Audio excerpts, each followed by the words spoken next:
Sveiki visi! Jau ne vieną kartą lankydamasis pas klientus svečiuose, apžiūrėdamas jų veją, pastebėjau tokį įdomų dalyką, kad yra laistymo sistema, veja turi būti palaistyta, bet dėja atrandu tokių spotų, kur tiesiog yra neužliejama vandens. Taigi šiandien sugalvojame tokį bandymą. Su manimi yra Karolis Paičys, Sodo Kilimas įkūrėjas ir vadovas.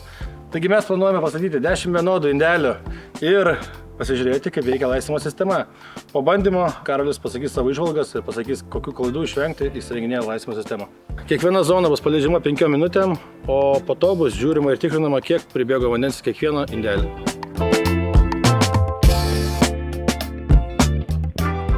Tai buvo bandomos 2 laistymo zonos, abidvi po 5 minutės.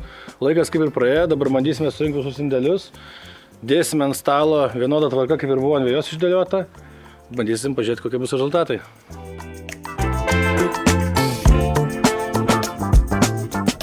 Bandymas baigtas, indelius sudėliojom tą pačią tvarką. Iš tikrųjų, žiūrint, daug maž vienodai.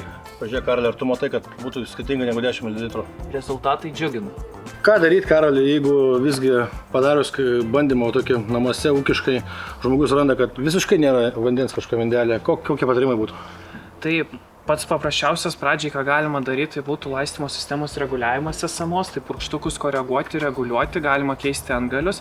Jeigu to neužtenka, tada galima su menka intervencija į veją pridėti naujų purkštukų ir tai sutvarkyti. Bet aišku, visada pradžiai yra svarbiausia ir geriausia turėti tinkamą laistymo sistemos projektą, kuriame matosi visas persidengimas, suliejami kiekiai ir tada galima viską tinkamai ir teisingai pasidaryti. Tai jeigu visgi yra zona, kur neužliejama, dar ne tragedija, dar galima susiremontuoti, kaip sakoma. Jokia tragedija, tikrai įvairiausių situacijų būta, viską padaroma, įsprendžiama, tik noro klausimas ir svarbiausia žinot, ką darai ir tada gali visas situacijas išspręsti. Čia tas bandymas šiais metais toksai gal ne visai į temą, nes tiek lietaus turim, bet aš taip galvoju, ateities kartoms tai būna naudinga informacija. Tikrai taip, nes tokios vasaros senai neturėjom, dažniausiai būna daug karštesnė, daug sausesnė ir tiek lietaus tikrai neturime. O jeigu, tarkim, atskiruose rajonuose nėra slėgio dėl vandens, kokie patarimai? Tai yra keletas variantų, tai priklauso koks yra vanduo pas žmogų. Tai yra ar miesto vandentekis, ar gręžinys. Jeigu gręžinys, galima keisti siurblį ir patį gręžinį spręsti. Jeigu miesto vandentekis, tai dažniausia problema būna, kad žmonės yra pasijungę laistymo sistemą nuo plono vamzdelio. Tai galima padaryti pajungimą arba reikia prieš namą jau statantis išsivesti storą vamzdį iš karto nuo skaitliuko. Galima įsidėti storesnį skaitliuką didesnio diametro negu namų. Ir taipogi yra trečias variantas slėgio sukėlimo siurblį dėti, kuris labai tokiose situacijose padeda ir sprendžia. Mes čia rajone kokie 5 metai gyvename ir pradžiai buvo klausimų dėl legalumo slėgio sukėlėjų ir atėjo laikas, aš nežinau, čia 3 ar 4 metai atgal, pats renginėjote su savo įmonė man šią laistymo sistemą ir aš kreipiausi į Kauno vandenis, sakau, ar legalu, ar galima. Mane patikino, kad tai yra legalu. Taip, ko negalima daryti, negalima prieš skaitliuką dėti, nes dažnai žmonės nori įsidėti prieš skaitliuką, kad būtų tiek namų vandens skaitliukai, tiek ir laistymo sistemos. Tai šito dėja negalima daryti, bet po skaitliuko galima daryti, ką nori ir dėtis kokius nori įrenginius. Šitai pakankamai dažnai lankausi kiemuose ir įrengtos laistymo sistemos ir labai keista, kai randi nustatymus, tarkim, 15 minučių vakare, 15 minučių ryte. Kaip susigalvoja, ar patys, ar kažkur randa tokią informaciją? Aišku, liejimo laikas ir liejimo laiko parinkimas priklauso ir nuo vejos amžiaus, bet jeigu vejai yra daugiau metų, tai tikrai ją rekomenduojama lieti tik paryčiais. Žinoma. Ir tas liejimas tiek ryte, tiek vakare yra nenaudingas, nes vakarinis liejimas, jeigu oras atvėsta daugiau, atsiranda galimybės atsirasti ligom. Laistymo laikas tai yra paryčiais, o pats tas intervalas kiekvienai zonai tai žiauriai individualu. Čia šiaurinė pusė, dirvos užimimo struktūra, smėlis, priemolis, tai turbūt čia reikia labai individualiai. Net kiekvienai šalių pusėje yra skirtingas dalykas. Tai ir dar vienas labai svarbus dalykas, kurį noriu paminėti ir kurį yra tekę susidurti lankantis sklypuose, kai žmonės turi problemų, tai dažnai būna, kad ant vienos zonos padaryti 4 purkštukai būna šiauriniai pusėje ir vienas ant pietinės prikabintas purkštukas. Ir žmogus nori lieti pietinę pusę, kad ten užtektų drėgmės, bet šiaurinė semia.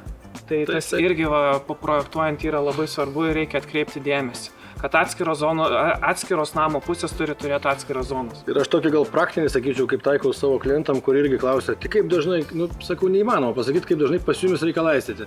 Faktas yra tas, kad reikia laistyti ilgiau, geriau ir rečiau, negu kiekvieną rytą po truputėlį. Tai, sakau, pavyzdys, praeina 4 dienos po laistymo, lygiai reikėtų jungti laistymą, su kastavu gražiai apsišaudai, šonus pasikeli ir pažiūri, kas daro šaknų zonoje. Pagal tai gali nuspręsti ir paskui jau žinosi, ta prasme, ar reikia dar palaukti 2 dienas, o gal jau reikėjo vakar laistyti, jeigu tai viskas yra perdžiūvę. Savo laiko paskirti ir pastebėti tą sklypą ir geriausiai vertinti gali situacijas individualiai. Aišku, šiai dienai yra atsiradę išmanus valdikliai, kurie Bet tai jie tikslus. Ir tarkime, kiek jų reikia tada, jeigu šiaurinė pusė, pietinė pusė, kiek jų reikia, kad matytum bendrą situaciją? Visą laiką kiekvieną zoną tu turi nusistatyti individualiai, išmanusis valdiklis tik koreguoja palei orų prognozę.